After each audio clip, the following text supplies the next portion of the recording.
International Rescue, we have a situation. Can you respond? We're on our way. Thunderbirds are go. We all know that reboots and revivals are the content comfort food of Hollywood.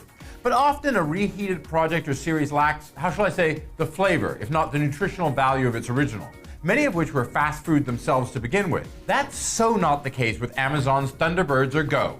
At least not for me, who grew up watching the puppeted original as a kid when I used to go stay with my grandparents in Britain.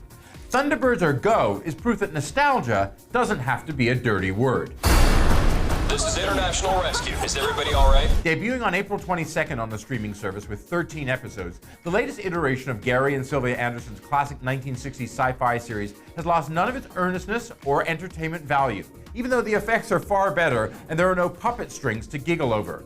Getting right to the action fast in a telling, no one is losing their dad today from one of the square-jawed all-American Tracy brothers, the meld of CGI and live-action model sets tries to impress you if you're a newbie to the antics of International Rescue, and brings you right into the original high camp of the Andersons' meticulous world of 2060. I'd strap in if I were you. Thunderbirds are go. For the newbies, there will be a tendency, I know, to see Thunderbirds as both a father and offspring of satires like Austin Powers or Team America from the South Park guys, especially with Gone Girl's Rosamund Pike voicing IR's aristocratic liaison Lady Penelope. With just a few updates for a 2016 audience and making things a bit more casual than the class system heavy originals, Thunderbirds are go still has the 5 Tracy brothers, Scott, John, Virgil, Gordon, and Alan. It still has them flying around the world and solar system in their souped-up vehicle, full disclosure, I had a Thunderbirds too, to fulfill the mission their seemingly deceased father devised when he set up International Rescue.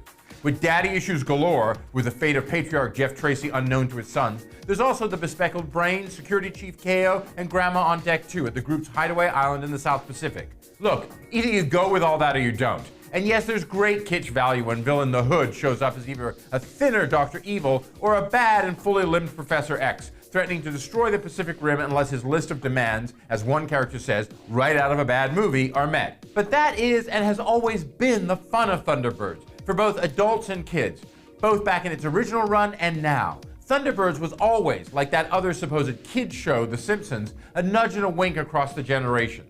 Back for a new generation, and some old-timers, it is just pure summer fun coming a bit early. And honestly, what's wrong with that? So go with it, because Thunderbirds are in fact go.